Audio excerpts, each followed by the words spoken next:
Provendo valor para elas, você se torna autoridade. E a partir disso, você se torna no mesmo patamar das pessoas do início da cauda. Beleza? Então é isso.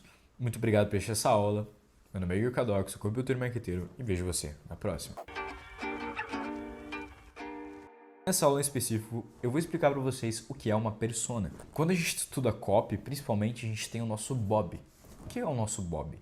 O nosso Bob é a nossa pessoa ideal, a nossa persona.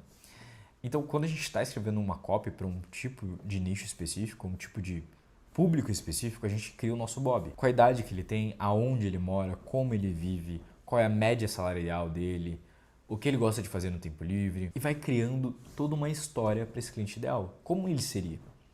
Isso é basicamente a sua persona. Lembra aquela frase do Seth Godin que é: a função do marqueteiro é identificar um grupo? Lembra? É esse o trabalho. A persona é um tipo de pessoa, o Bob, o nosso queridíssimo Bob, e são literalmente vários tipos desse mesmo Bob. Então, são várias espécimes de Bob dentro de um grupo. E qual a definição de um grupo? Um grupo é uma junção, um conjunto de várias espécimes. Seja um espécime de cadernos, então a gente tem um grupo de cadernos ou um grupo de pessoas.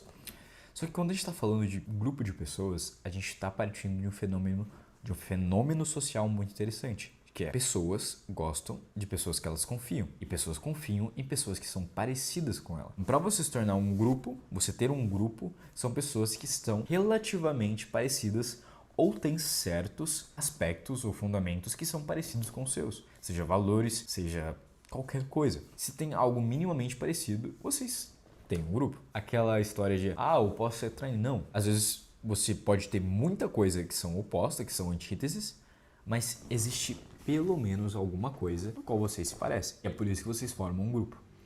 Então uma persona é um nicho e aquela pessoa específica. Então quando a gente está falando de persona, a gente está falando de público-alvo. Quem seria o seu cliente ideal?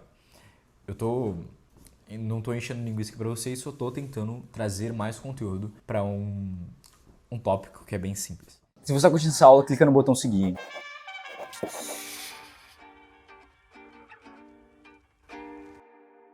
E nessa aula eu vou contar para você um pouco mais sobre a diferença e o que é tráfego pago e tráfego orgânico. Essa aula é bem simples, então talvez muitos de vocês já saibam qual é a diferença, mas eu quero deixar um pouco mais claro, tá? E principalmente algumas aplicabilidades dentro de cada uma dessas áreas. Tráfego pago é aquele tráfego, ou seja, tráfego de tráfego de pessoas, tráfego de informações, é aquele tráfego onde você injeta capital, então injeta uma quantidade de dinheiro para uma certa plataforma. Então a gente tem qual que é o modelo de negócios das redes sociais? Elas são umas plataformas de anúncios. Então, quanto mais tempo uma pessoa está ali na rede social, mais vezes ele vê um anúncio. Quanto mais vezes a pessoa vê um anúncio, mais dinheiro a plataforma ganha. E por isso que o Facebook vale milhões, Twitter vale milhões, Instagram vale milhões, quiçá bilhões.